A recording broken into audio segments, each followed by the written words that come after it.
حضور نے اپنے دکھ سنایا، جھوٹ نہیں بولنا، دھوکھا نہیں دینا، فراڈ نہیں کرنا، نہ پوری پوے تو درود شریف پڑھ کے نہ نبی علیہ السلام ورزی پا دینی ہے۔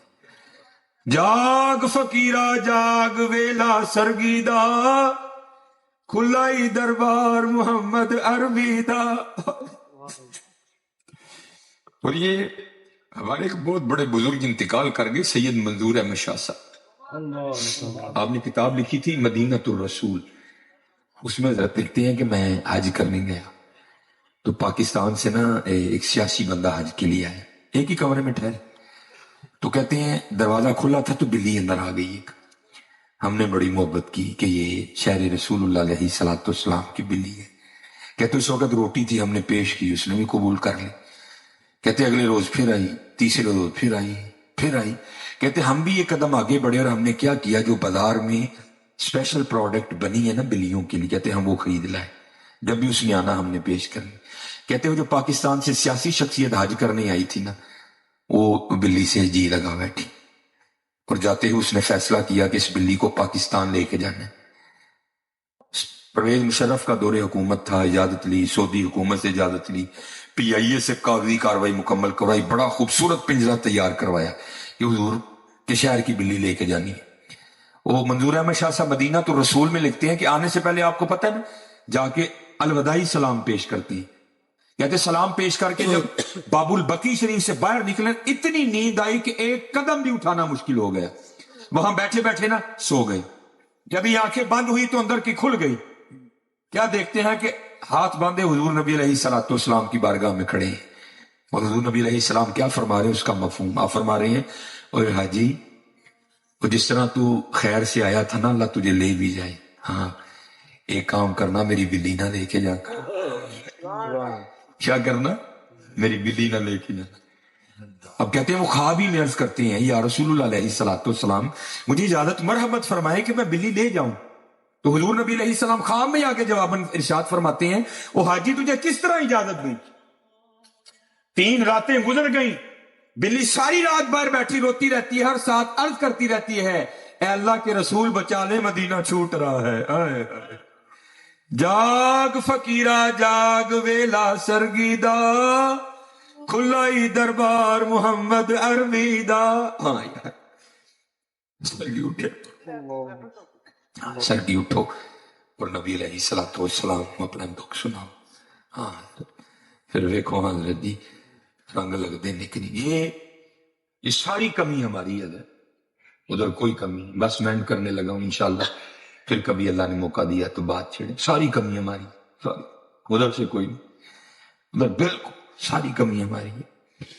یہ بزرگ کہتے ہیں جب غازی علم الدین شہید رحمت اللہ تعالی علیہ گرفتار ہو گئی نا، تو یہ بزرگوں سے سنا ہے کہ اگر کوئی بے گناہ قید ہے تو وہ سورہ یوسف کی تلاوت کرے، اللہ سورہ یوسف کی تلاوت کی برکت سے غیب سے رہائی کا اہتمام کر دیں گے۔ اگر خود تلاوت نہیں کر سکتا تو کسی سے کروا کے سنے، اگر یہ بھی نہیں کر سکتا پھر کسی کی ڈیوٹی لگائے کہ تو میری طرف سے کر۔ لکھا ہے کہ بزرگ اکٹھے ہوئے، پیر میر علی شاہ، پیر سید جماعت علی شاہ، پیر صاحب مانکی شریف رحمت اللہ تعالی علیہ مجمعین، یہ بزرگ اکٹھے ہوئے اور یہ گفتگو کا موضوع تھا کہ بھائی غازی علم الدین شہید بے گناہ قید ہے، تو اب پتہ نہیں وہ تو ناظرہ بھی پڑھنا جانتا ہے کہ نہیں جانتا، تو چلو اس طرح کرتے ہیں ڈیوٹی ہم لے لیتے ہیں اور روز جا کرنا غازی علم الدین شہید کو ہم سورہ یوسف سناتے ہیں، ہو سکتا ہے اس کی تلاوت کی برکت سے اللہ رہائی کا اہتمام کر دے۔ اب یہ تینوں بزرگ گئے، اب ان میں پیر سید جماعت علی شاہ رحمت اللہ تعالی علیہ صرف حافظ قرآن تھے، باقی بزرگ نہیں تھے، اور بڑے پختہ حافظ قرآن تھے۔ آپ نے جا کر سارا مدعا غازی علم الدین شہید کے سامنے بیان کیا۔ غازی علم الدین شہید نے عرض کی، حضور زے نصیب آپ پڑھو سورہ یوسف۔ اب حضرت نے سورہ یوسف پڑھنی شروع کر دی۔ اب کیف و مستی طاری تھی، آپ پڑھ رہے تھے، کچھ ایسا جذب کا غلبہ ہوا، کچھ ایسا شوق غالب آیا کہ توجہ ہٹ گئی، اور کیا ہوا، آپ نے زبر کو زیر پڑھ دیا، پیر سید جماعت علی شاہ رحمت اللہ تعالی۔ تو غازی علم الدین شہید رحمت اللہ تعالی نے ہاتھ جوڑ کے عرض کی، حضور سید پاک ہو، بڑے لوگ ہو، لیکن ذرا توجہ کرو، آپ زبر میں زیر پڑھ گئے۔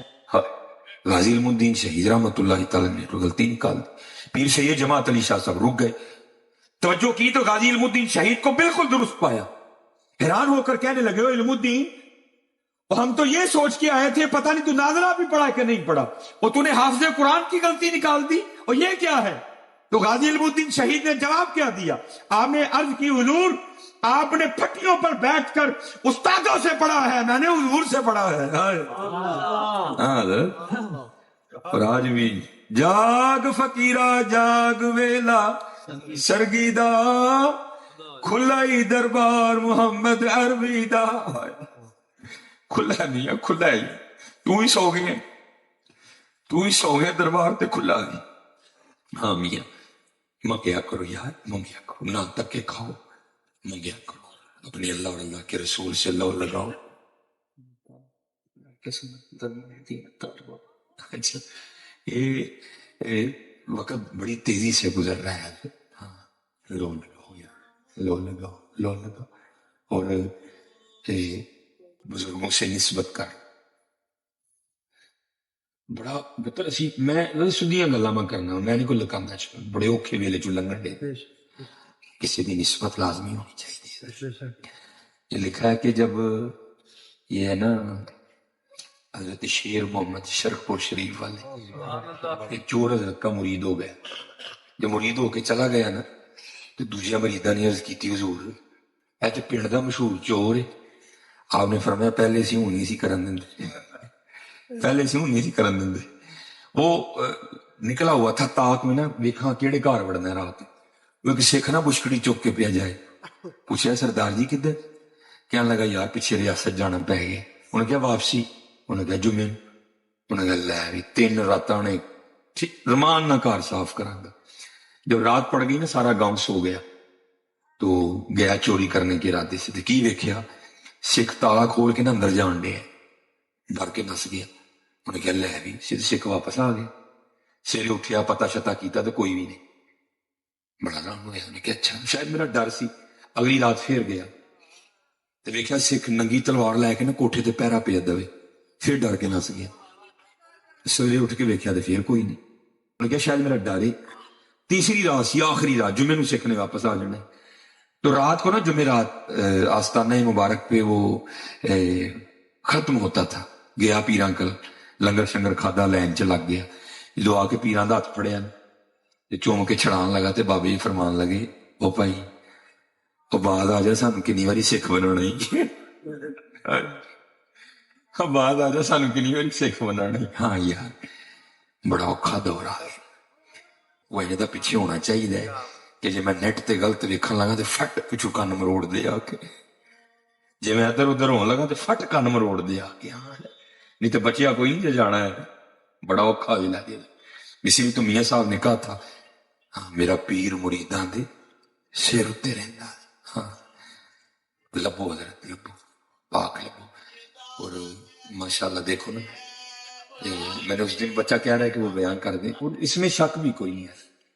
3 اتار گزرے ہیں، ایک خواجہ فرید الدین اتار، دوسرے خواجہ علاؤ الدین اتار، اور تیسرے ہیں ماشاءاللہ وہ ہمارے اتار الیاس قادری صاحب۔ اور میں اپنے بڑوں کی قدر کروں حضرت، ہاں اگر وہ آپسی اختلاف بڑوں میں ہو بھی جاتا ہے وہ ان کا اختلاف ہے، ہم نے نہیں بولنا چاہیے، ہاں اپنے بڑوں کی قدر کرو حضرت۔ میرے حکیم صاحب رحمۃ اللہ تعالیٰ کا نا کوئی بندہ آیا تے آ کے کہنے لگا جناب وہ لوگ نہیں لبدے جنہاں دا تذکرہ کتاباں نہیں پڑھے۔ آپ نے فرمایا بابا انہاں دی قدر کرن قریب ہے بھی نہیں لبنے ہے، ان کی قدر رضا ثاقب صاحب، پیر اجمل صاحب، خادم حسین صاحب، الیاس قادری صاحب، ترے کام کر دینے پہ لوگ انہاں دی قدر کرو، اور رلو حضرت اپنا اپنا حصہ پائی سے کم کریے۔ اللہ جل شانہ آپ سب پہ رحم فرمائے، آپ سب پہ کرم فرمائے۔ یہ ادھار ہے بھائی آپ پروگرام میں، انشاءاللہ پھر کبھی آؤں گا تو ادھار اتاروں گا، یہ ادھار رہ گیا آج کا پروگرام آپ کا، پھر اللہ توفیق دے ہمیں، پھر کبھی مل بیٹھی تو انشاءاللہ یہ ادھار میں اتاروں گا، کیونکہ اب ٹائم 1 بجنے والا ہے، شب فجر پڑھنی ہے سب نے، تو پھر انشاءاللہ کبھی نہ کچھ راستے میں بندے نے غلط بیانی کی، کچھ گاڑی کا مسئلہ ہو گیا، تو پھر انشاءاللہ کبھی اللہ نے ٹائم دیا نا، وہ میرے حکیم صاحب کا شعر ہے میں اسی پہ ختم کروں گا۔ وہ آپ کیا کہا کرتے تھے، ملک دے او ملکاں والا تے ملکاں دا والی، نبی ولی تے پیر پیغمبر در تے رہن سوالی پھلاں اتے بول بول بہ کے گیت اسے دے گاوے عشق کہانی مکدی نہیں جے کو سندا جائے. یہ تو عشق ہے. تو انشاءاللہ پھر انشاءاللہ کبھی اللہ نے موقع دیا. لیکن ایک بات یاد رکھنی ہے بجوات میں آگے سے، اگر مجھے دوبارہ بلانا ہو تو ایڈا لوڈا سٹیج نہیں بنانا. ہاں، کوشش کرنا ہے کہ میں لوکاں دے نیڑے ہوں، ایڈا اچا نہیں کرنا. ہاں بس کچھ معاملے ہیں اندر کے پھر وہ بدل جاتے ہیں سارے. ہاں سٹیج ماڑا جا نیواں جا میرے ہار دا بنانا ہے. ہاں اتنا اونچا آگے سے جب کبھی بجوات بنوانا اتنا اونچا سٹیج نہیں بنا، ماڑا جا میرے ہار دا سٹیج بنانا، بلکہ وہ بھی نہ بناؤ، کرسی بس رکھ دی تھلے. تو پھر اللہ جانے تے پھر اللہ دا رسول جانے. وما علینا الا